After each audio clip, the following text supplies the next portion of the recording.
Tiens, on se retrouve pour Yutet qui se lève. On est déjà dans Chaf qui se lève. Chaf qui se lève.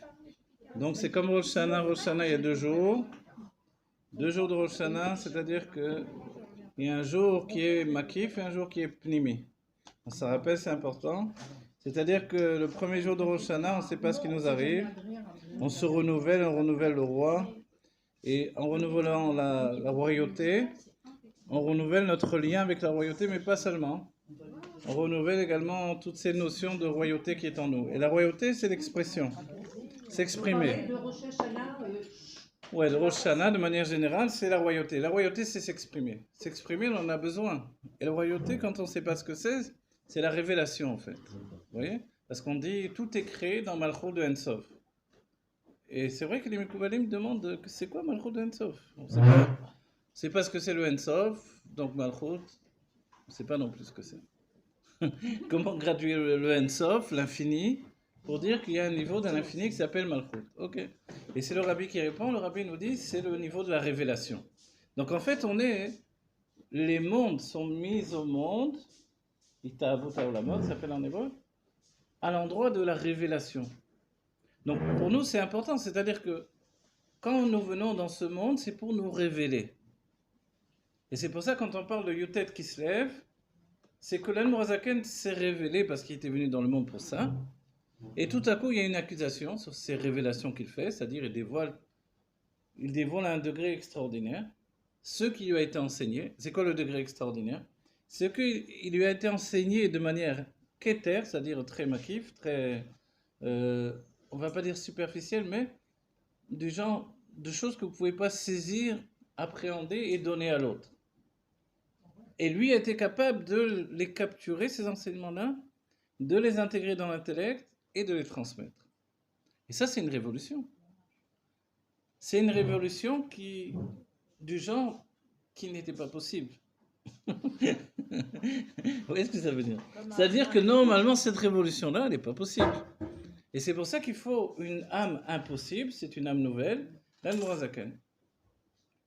Moi, je sais que hier, ou avant-hier, avant-hier, je me suis dit, au moment où on chantait le Pada Shalom, je me suis dit, j'ai réfléchi, parce qu'on se retrouve chaque année à Yotet qui se lève, etc. C'est vrai on attendait la Géoula entre-temps, mais puisqu'on se retrouve de nouveau dans cette situation d'exil, à Yotet qui se lève, alors je me suis dit, mais c'est tellement extraordinaire en réalité.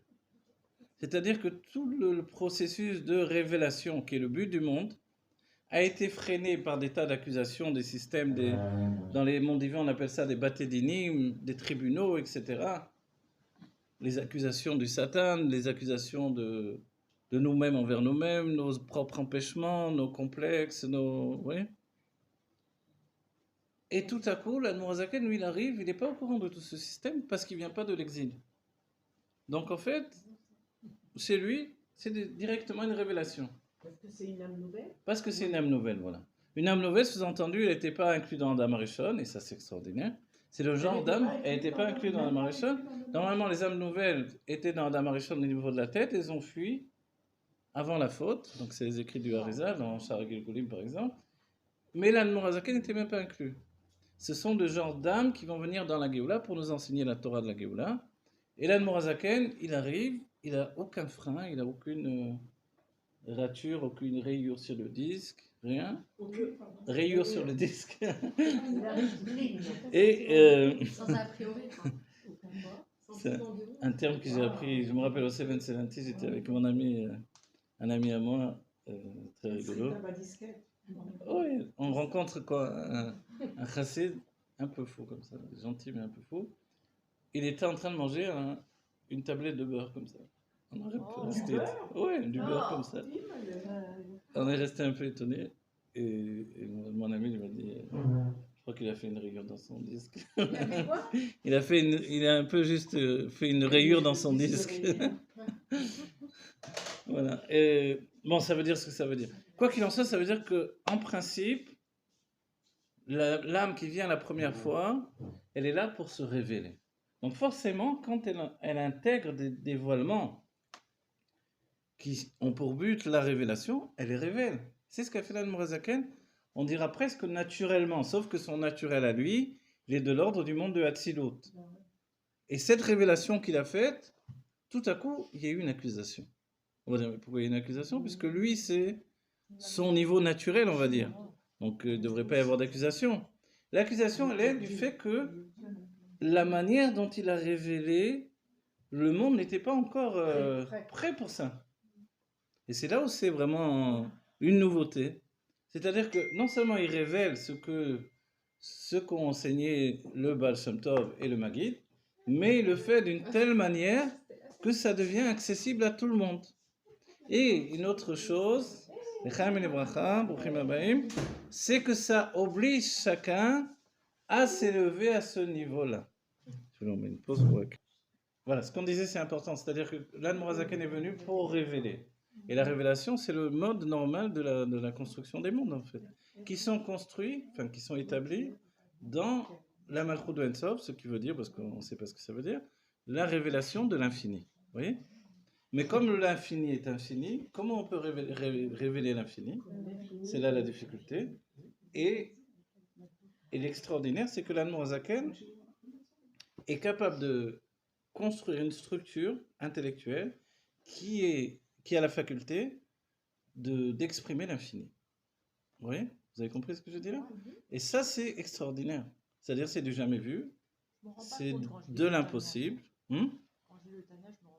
Et vous ne vous rendez pas compte, justement. C'est ça, parce que c'est encore dans l'état de Chokhmah. Chez l'Admorazaken, c'est l'état de Chokhmah. Surtout le Tanya, on a dit, chaque lettre est importante dans le Tanya. Chez l'Admoramsaï, il dira même que tous les mots sont interchangeables.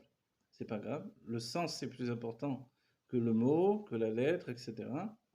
Et donc, en fait, chez les Rébis, on va dire que c'est pas aussi important que chez l'Admoramsaï. Mais l'Admoramsaï lui-même, c'est pas aussi important que chez l'Admorazaken. Et l'Admorazaken, c'est pas aussi important que chez le Baal Shem Tov. Et le Baal Shem Tov, alors, ce que je viens de vous dire là, on va dire, alors, on descend de niveau en niveau. Ça s'appelle de descendre du Keter vers le niveau de Chokhmah. Et l'Admorazaken, qui est la Chokhmah, alors la Chokhmah, c'est la sagesse, c'est l'intelligence. L'intelligence, c'est la simile, et elle vous donne le premier réceptacle. C'est pour ça qu'il est précieux, ce réceptacle. Vous voyez? Quand vous avez un réceptacle qui fonctionne suffisamment pour capturer l'infini, alors vous comprenez que chaque lettre est unique en son genre. C'est comme ça que la Torah écrite est écrite. Et c'est pour ça qu'on appelle le Tanya la Torah écrite de la Chassidut Chabad, de la Chassidut en général. Parce que chaque lettre est placée de manière à capturer l'infini. Et tout à coup, c'était pas prévu qu'il y ait un être qui vienne dans le monde pour dévoiler cet infini. C'était pas prévu à un tel degré en réalité. C'était pas prévu dans quoi, on va dire? Pourquoi c'était pas prévu? C'est Dieu qui l'a envoyé. Oui. Comment ça ne peut pas être imprévu? Parce qu'on peut s'étonner, on se dit, ok, que les opposants à la Chassidut n'aient pas du tout digéré le fait que l'Admorazaken soit aussi grand également dans la halakha. Donc ils sont pas venus, ils peuvent pas faire comme ils ont fait avec le Baal Shem Tov et dire, ouais, de toute façon c'est un ignorant, mais il fait des miracles. Ils ne vont pas dire ça de l'Admorazaken. C'est un géant de la halakha. À un tel degré qu'il est comparable au Rishonim, etc. Donc au premier commentateur et au premier décisionnaire de la Torah. Donc du coup il faut le coincer sur autre chose. Et sur quoi il a été coincé finalement, on va dire, mais sur rien, on ne peut pas l'attraper. Parce que même dans le dévoilement de la Plémiot Torah, l'Admorazaken la structure de manière à prouver tout ce qu'il dit. Alors on va dire, ok, qu'est-ce qu'on va faire avec lui? Alors on va commencer à dévier les choses.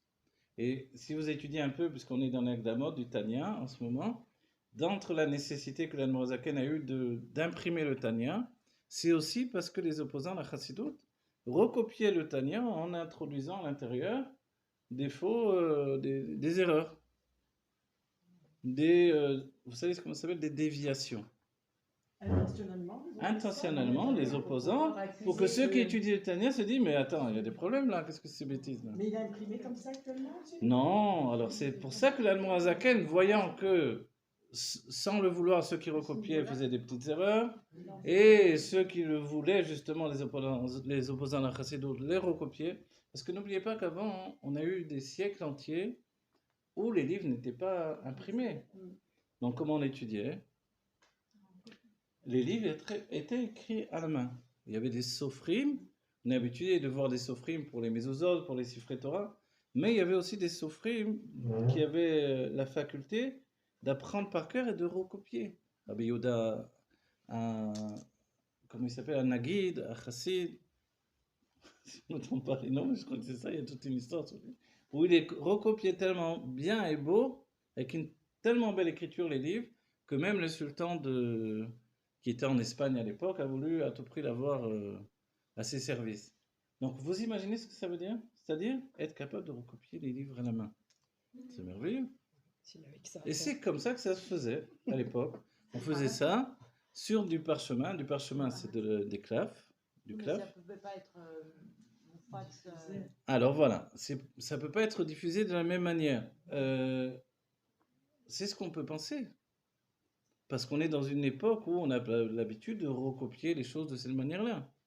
Mais par exemple, les premiers livres du Rambam, les premiers livres, je sais pas moi, là. Du Harizal? Non, pas enfin, les premiers écrits du Harizal ont été pris à la main par les élèves. C'est-à-dire, cette notion d'écrire à la main, elle a été utilisée pendant des siècles quand même. Tout à coup, il y a eu le début de l'imprimerie. Ça s'est fait essentiellement en Italie, où a été imprimé le premier Rashi. Et après, aussi les premiers livres de Kabbalah. Le Rama Mifano qui a travaillé à imprimer par des cérémonies, et d'autres livres. En fait, cette idée d'imprimer, c'est encore plus de figer. Vous voyez, nous, on est porteurs d'une Torah orale. Le peuple juif, quoi qu'on en dise, c'est pas tellement la Torah écrite, c'est surtout la Torah orale. Puisque les Goïms se sont saisis de la Torah écrite, ils l'ont traduit, ils l'ont figé, et nous, c'est grâce à la Torah orale que la Torah écrite n'est pas figée, justement. Figée, ça veut dire immobile. Non, elle est en mouvement. Elle est infinie aussi. Et c'était parce qu'on peut se demander, mais pourquoi quand même pendant des siècles ils n'ont pas écrit cette Torah orale? Pourquoi Moshe Rabbeinu, qui était porteur de la Torah orale, en même temps que la Torah écrite, pourquoi il n'a pas directement écrit? Si des siècles après ils étaient capables de le faire, Moshe certainement était capable de le faire, puisqu'on nous dit qu'il a même traduit la Torah en 70 langues. Au lieu de traduire la Torah en 70 langues, pourquoi faire? C'est pas pourquoi, a priori, si ce n'est que l'idée était de descendre dans le monde réellement la lumière divine et le message divin, ok? Mais on n'a pas ces traductions de Moshe. Donc au lieu de, entre guillemets, perdre son temps à faire ça, il aurait retranscrit la Torah orale par l'écrit. Les gens n'en seraient plus au stade de dire oui, c'est vrai, la Torah orale, c'est inventé, c'est les rabbinim, ils disent ce qu'ils veulent, etc. Ils disent ce qu'ils veulent. Et la Torah écrite, ça c'est la vérité. On a l'idée que la Torah écrite c'est divin, la Torah orale c'est pas divin. Qu'est-ce que vous en dites? En fait, non. Tout est d'ordre rabbinique puisque Moshe a écrit la Torah écrite également. Et la Torah orale, c'est ce qui nous permet réellement d'être juifs. Parce qu'on peut très bien se saisir de la Torah écrite. Mais la Torah orale, pourquoi on est plus juif de la Torah orale? Parce que justement, elle se transmet de juif à juif. Et que, d'une certaine manière, c'est comme si uniquement le juif est structuré dans son âme pour pouvoir la saisir. Alors tout à coup, écrire cette Torah orale, ça a été une révolution. L'Admour Hazaken, lui, quand il arrive à son époque, on peut dire qu'il y a déjà des livres depuis des siècles maintenant, ça va. On est bien après Rabbi Yehuda Nassi, la Mishnah, etc. Il y a eu la Gemara, il y a eu tout ça. Qu'est-ce qu'il vient apporter de plus? Il va écrire la Chassidut. On va dire, Azma, qu'est-ce qu'il y a? C'est pas extraordinaire, non? On dit oui, c'est extraordinaire. Pourquoi? Parce que la Chassidut ne fait pas partie du Pardes. Et comme elle ne fait pas partie du Pardes, si la Kabbalah, c'est déjà une difficulté de l'écrire, se saisir de l'essence de la Torah et de l'écrire, sans la figer, et c'est là où il faut insister, c'est-à-dire en lui donnant la, vous savez comment on dirait, flexibilité, vous voyez, de la Torah orale. Alors ça, c'est le travail qu'a réussi à faire l'Admorazaken. On va dire, mais on n'a pas dit qu'il avait chaque mot, chaque lettre, etc. C'est justement pour ça que chaque mot et chaque lettre étaient importants. Et c'est comparable en fait à ce qu'a fait Rabbi Yehuda Hanassi. Quand Rabbi Yehuda Hanassi a écrit la Torah orale, il y avait deux soucis essentiels. Le Rav Stendhal le rappelle, le fait que pas simplement de retransmettre la Torah orale, mais également de retransmettre la Shon HaKodesh, l'hébreu. L'hébreu tel qu'il était parlé depuis toujours dans le judaïsme. Parce que déjà à son époque, les juifs commençaient à ne plus parler l'hébreu. Ils parlaient soit en araméen, certains parlaient en grec, etc. Donc, et en romain évidemment. Donc où était l'hébreu originel? On le perdait de plus en plus. Donc quand il a écrit cet hébreu de la Mishnah, on va dire jusqu'à aujourd'hui, c'est la base de l'hébreu, même moderne en réalité. Et l'Admorazaken alors? L'Admorazaken, lui, justement, on dit que c'est un, vous savez comment on dit en français, un linguiste? C'est-à-dire on dit aussi un grammairiste, on dit comme ça, non? Comment on dit? Quelqu'un qui est extrêmement fort en grammaire, puis il y a une espèce de nom comme ça, mais peu importe. Dans le Dikdouk, en hébreu, c'est l'un des plus forts de toute la Torah. Vous voyez? Si bien qu'on dit que même les opposants, l'Admorazaken, c'est-à-dire dans la conjugaison, dans la grammaire, tout ce système qu'il met en place est d'une telle perfection que même les opposants sont en admiration en lisant le Shulchan Aruch de l'Admorazaken et en voyant sa manière d'écrire. Parce que ce qu'on ne sait pas trop également, c'est que souvent les sages d'Israël ne savaient pas du tout la conjugaison et la grammaire. Parce qu'ils étudiaient dans d'autres langues que l'hébreu. Donc quand ils écrivaient en hébreu, le rabbi le rapportera, Keyadoua, comme l'on sait que les sages d'Israël n'ont pas l'obligation de connaître la conjugaison. Donc des fois quand on lit, même dans les Marim des Rebim, on voit une sorte de, vous voyez, un féminin qui se conjugue au masculin par exemple. Exactement. Ouais. Voilà, on se dit, bon, qu'est-ce qui se passe? Et nous, dans l'hébreu moderne, on est un peu plus habitué à conjuguer le féminin au féminin, le masculin au masculin. Mais souvent, ce genre d'écriture est utilisé de manière à ce que voilà, on est très étonné qu'est-ce qui se passe ici. Comment ça se fait qu'un grand, il fait des fautes d'orthographe ou il fait des fautes de grammaire? C'est un scandale quand même. Alors, en vérité, c'est parce que c'est pas si important que ça pour les sages. Mais pour l'Admorazaken, compte tenu qu'il devait limiter l'infini, le rentrer dans une structure qui allait être la base du commencement en même temps que du renouvellement de la Chassidut, il fallait que ce soit la précision absolue. C'est vrai que nous, on est habitué à ce que les noms masculins se conjuguent au masculin, les noms féminins au féminin. Mais déjà, quand on aborde avec l'araméen, on se rend compte que c'est plus aussi facile que ça. Et même dans la Torah écrite, on se rend compte, dans le Nar par exemple, il y a quelquefois des formulations où c'est au féminin, c'est au masculin. Ça permute un petit peu. Parce que dans l'hébreu originel, l'hébreu de la Torah, c'est pas aussi, on va dire, figé que ça, justement. C'est pas aussi figé parce que... Dans l'hébreu de la Torah. Dans l'hébreu de la Torah. Tout à fait. Parce qu'aujourd'hui, dans la grammaire et tout ça... Voilà, oui. Les sages discutent, par exemple, le nom Yona. Yona, pour nous, quand on dit en français, c'est une colombe. Mais les sages nous disent que Yona, en fait, quelquefois il est au féminin et quelquefois il est au masculin. Donc quand on parle de la Yona depuis Parashat Noach, alors c'est pas forcé pour nous que ça veut dire féminin, ni masculin. Et d'une certaine manière, c'est plus mécoubal que ça soit masculin que féminin. Vous voyez?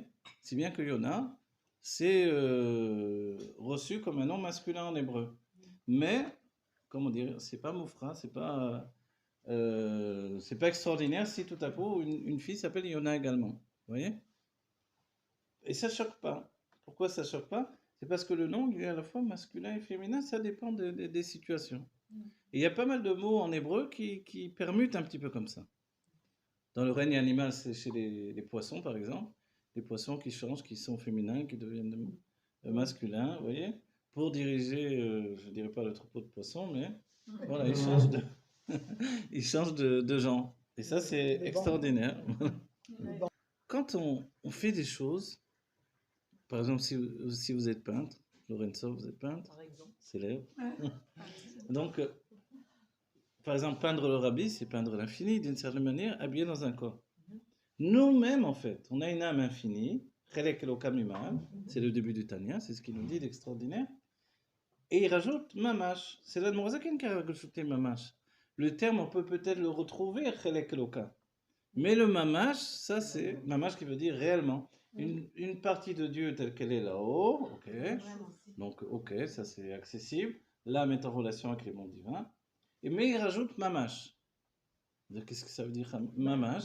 Mamash, ça veut dire en hébreu, c'est Mamashut, je peux le tenir, je peux le saisir. Ah, en fait, si on réfléchit bien, c'est-à-dire que le Mamash peut vouloir dire que l'âme et le corps, à un certain moment, se confondent également. Puisque Chelek Elokam Imal, une âme divine telle qu'elle est là-haut, ok, tout va bien. Mamash, on va dire, mais Mamash, c'est pas l'âme, c'est le corps, voilà. C'est le corps qui fait qu'elle est matérialisée, on va dire. Vous voyez? Donc, si on entend bien, ça voudrait dire qu'il y a un moment de fusion entre l'âme et le corps qui fait que la part de l'âme qui est dans le corps, c'est aussi de l'âme. Vous voyez? C'est aussi de l'âme, mais c'est déjà le corps. Hein? Voilà. Le nefesh, voilà, qui est déjà dans le corps, c'est encore l'âme divine, Chelek Elokam Imal, telle qu'elle est là-haut, mais elle est déjà devenue du mamash maintenant.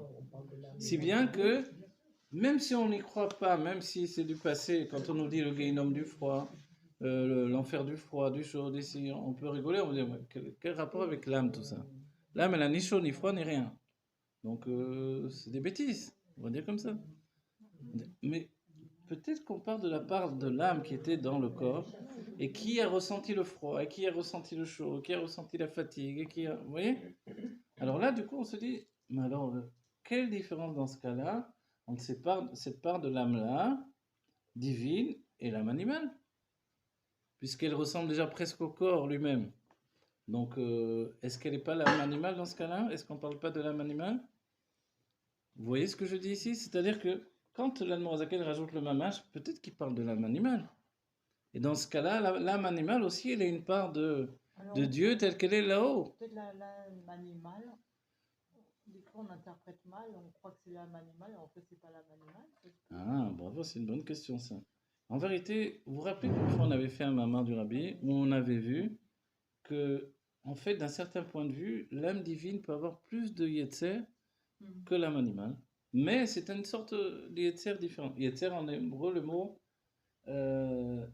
c'est pas obligé de dire yetzer hara. Yetzer, c'est voilà, comme un mouvement, une pulsion, bravo, une pulsion. Donc, qui se traduit en désir. Quel est le yetzer de l'âme divine? C'est qu'elle désire le divin. Elle veut de l'Elokout. Si bien qu'on dit, parachat Kitetse, Kitetse la milchama lo ivecha, un homme, un tzaddik, on nous précise déjà dans le harik, c'est un tzaddik, il sort en guerre et il voit une échette Yefet Torah, etc., une femme très très belle chez l'ennemi, et puis tout de suite il va avec elle. On lui permet d'après la Torah, et après quand on étudie profondément, le harik nous dit, mais en fait, lui, il vient pas chercher les femmes là. C'est qu'il a vu une âme divine à l'intérieur de cette femme non juive. Cette âme divine est enfermée chez elle, elle n'est même pas au courant.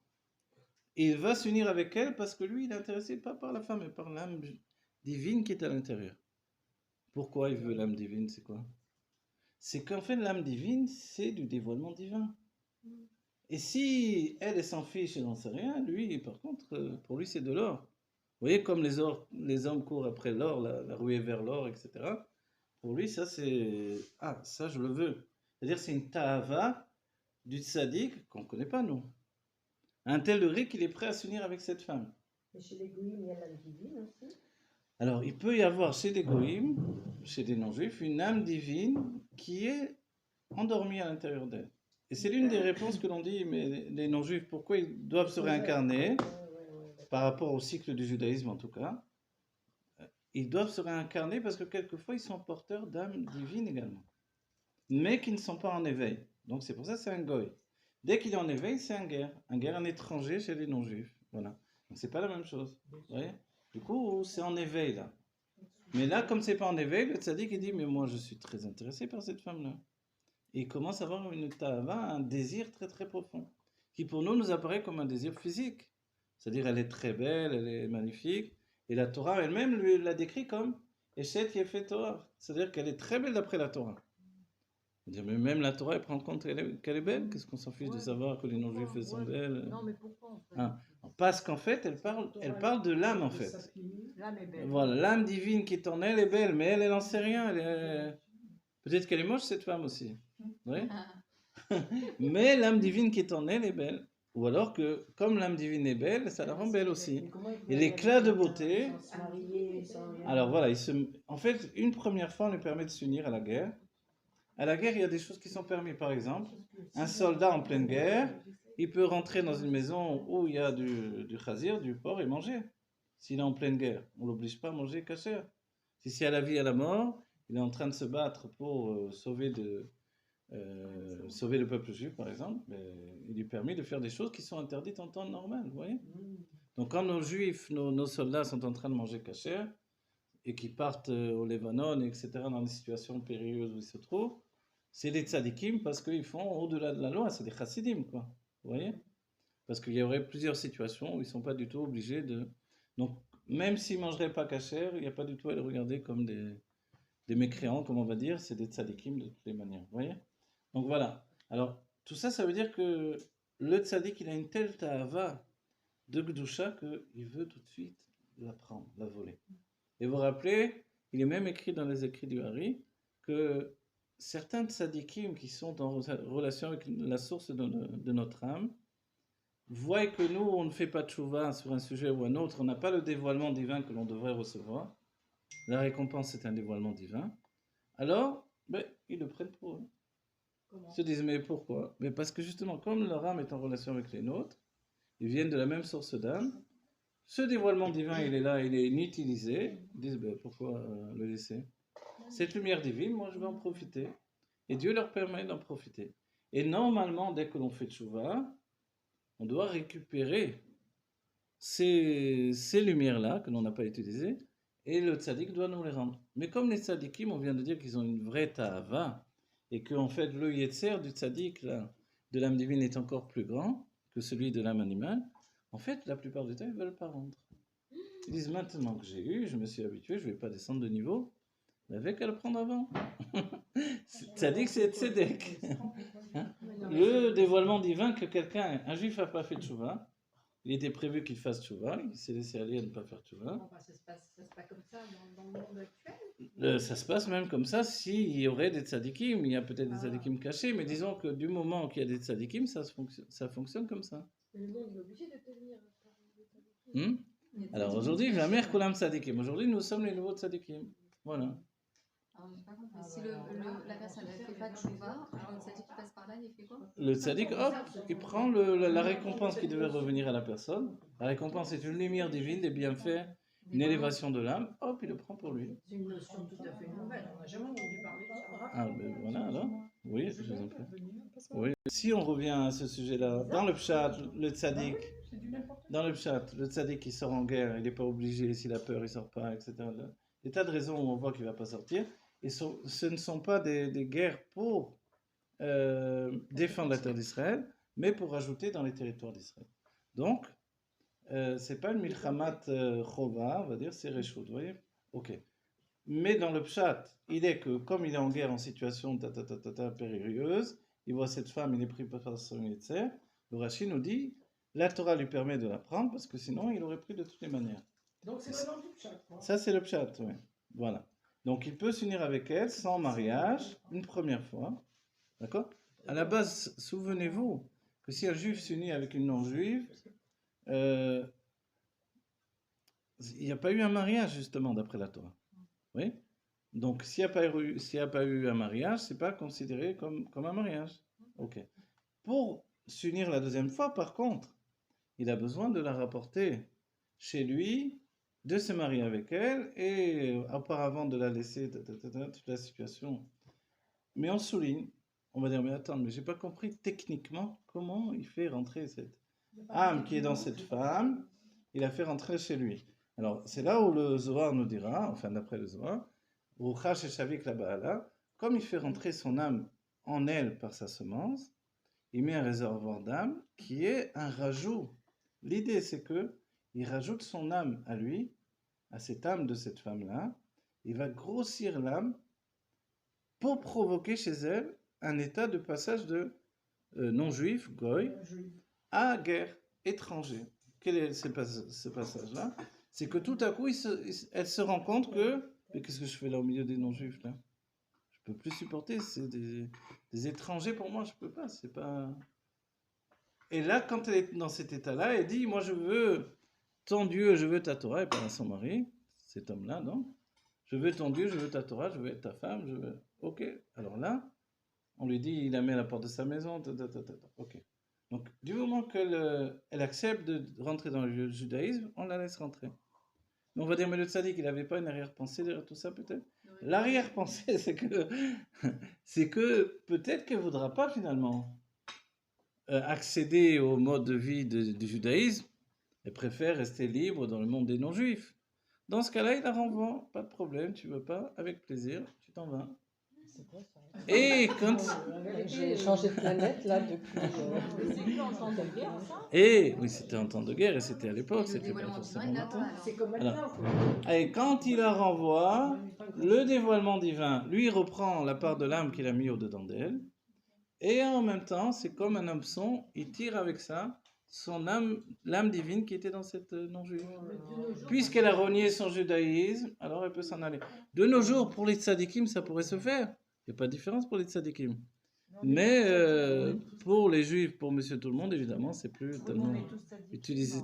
Ah, même si on est tout le monde tzadikim, on ne sent pas les tzadikim à ce niveau-là, forcément.